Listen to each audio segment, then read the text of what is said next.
Phil Ittner is on the line with us, veteran war correspondent, currently in Kiev, Ukraine. His Twitter handle is Phil Ittner, Philip, Philip, Philip with one L, and Ittner with two T's. Phil, welcome to the program. How is everything right now in Kiev? Well, Thom, firstly, thank you for giving me the opportunity to talk to your audience about what's happening here in Ukraine and Kiev. Been coming here for 21 years, and I'm living here now and going through this winter with the Ukrainians. And I can tell you it's difficult. I'm not going to mince words here, but we are surviving. We are making do. We have candles, and we try and make sure that we have provisions just in case the power or the water or the heating does go off. People are expecting an attack soon. A significant one that may knock out power for quite some time. And so they're making provisions for that. The attitude and the morale of the people is still very high. They're determined to resist Russian attacks. And I can just tell you from speaking with pretty much every Ukrainian that I encounter that this is being counterproductive. It's only strengthening their resolve to resist the Russians. Wow.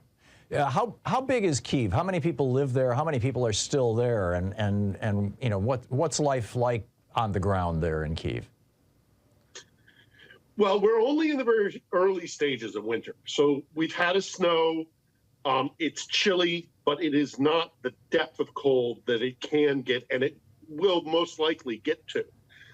And so what's happening here in Ukraine, and now I'm in the capital. I'm in a very different situation than people who are out in small villages who may not be connected to a power grid that is easily or is so intensively upkept in its ability to recover from an attack. People I know have gone for days, even weeks, without power or heating or water. But here in the capital, the resolve is still there, and the preparations for a potential attack continue on a daily basis. We have power outages. We have scheduled power outages occasionally as well, where they take pressure off of one part of the grid by doing a brownout or a blackout. We have, people are going up buying, power banks so that they can run their phones. These power banks, they'll run their phones, their lights, whatever they can possibly do. But let's not diminish what's happening here. This is a trauma on the people of Ukraine, and the people of Ukraine are going to bear it. But there's no getting around the fact that this is going to be a very, very difficult winter. Yeah, this is absolute brutality by the Russians. What can average Americans do to help the people of Kiev or the people of Ukraine? Don't forget about Ukraine. This is 9 months in. We're not, plus. It's exhausting. We're going into a Christmas season, which should be joyous, but it will be joyous. There will be joy here. That spirit cannot be denied. But just first and foremost, don't forget about Ukraine and the fact that they are fighting against a despotic imperial power that wants to regain its colonial strength. This is a colonial war. This is not about NATO. This is not about the West. This is about Russia's impressions of themselves as an imperial power. And the first and most important gem in the Russian Empire is Ukraine. That's what this is. I hope we talk much more in the future, Thom. I know we have plans to do so. And we'll talk about this in greater depth at some point. But this is a colonial war. This is a colony of Russia, and Moscow wants to regain it. And the Ukrainians know it. And they're going to resist as hard as they possibly can. So, just don't forget about Ukraine. If you want to do something more tangible, especially heading into the holiday season, my friend Dr. Erwin Redliner runs an organization caring for Ukrainian children. You can go on to a number of different sites.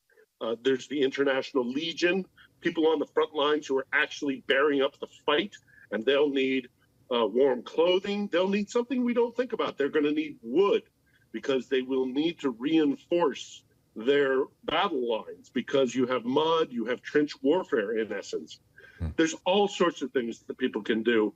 But the most important thing is to keep Ukrainians and Ukraine in your mind and in your hearts, because this battle does affect America.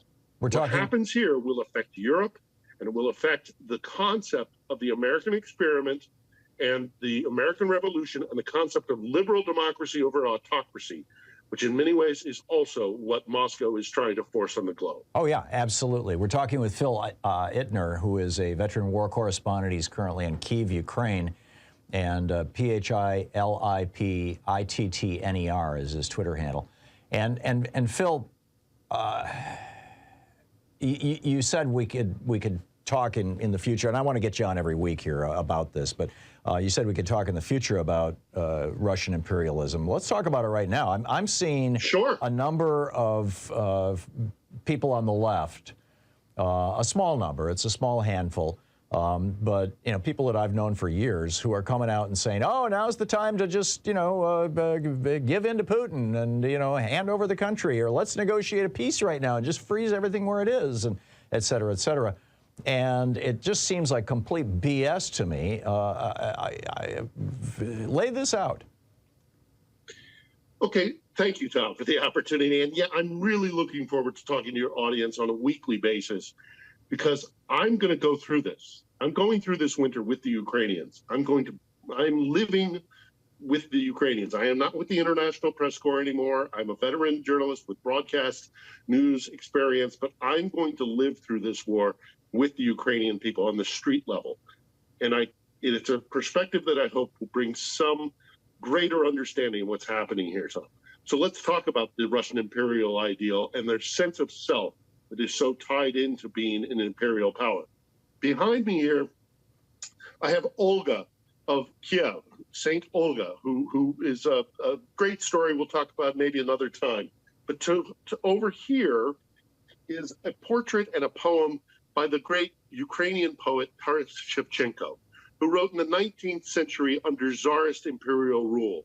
And he was thrown in prison in 1847, I believe it was, for daring to write a poem in Ukrainian. To my knowledge, Tom, NATO didn't exist in 1847.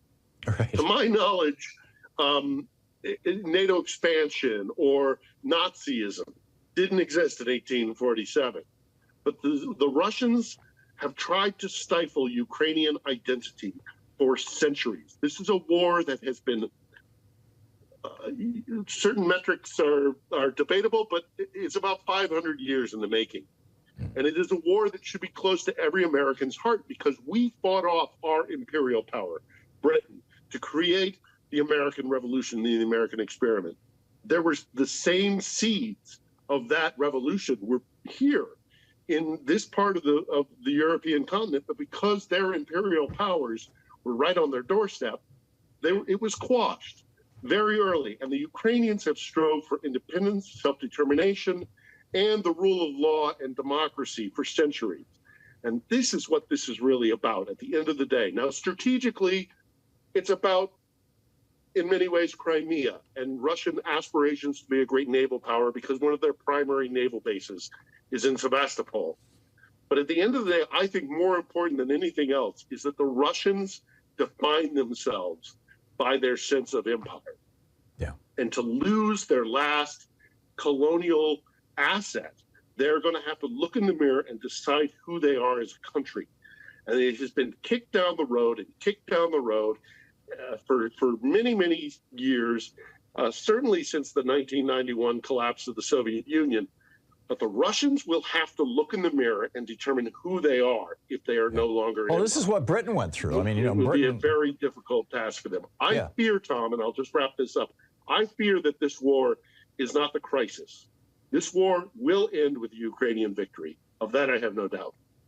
What will happen afterwards, when Russia has to reassess who and what it is on the global stage, may be the very real crisis. Because as much as we fear the nuclear weapons being used in this war, we might have to deal with a Russia that is in chaos. Yeah. It still has those Yeah, roots. I get it, and that'll be a real crisis. By the way, people can check out Phil's video blog, his vlog, over at YouTube under Phil Ittner, Philittner. Phil, thanks so much for dropping by. Great talking with you, and I look forward to talking with you next week. Do it again. Thank you, Tom. Thank you. And thank you for everyone there you for go. listening.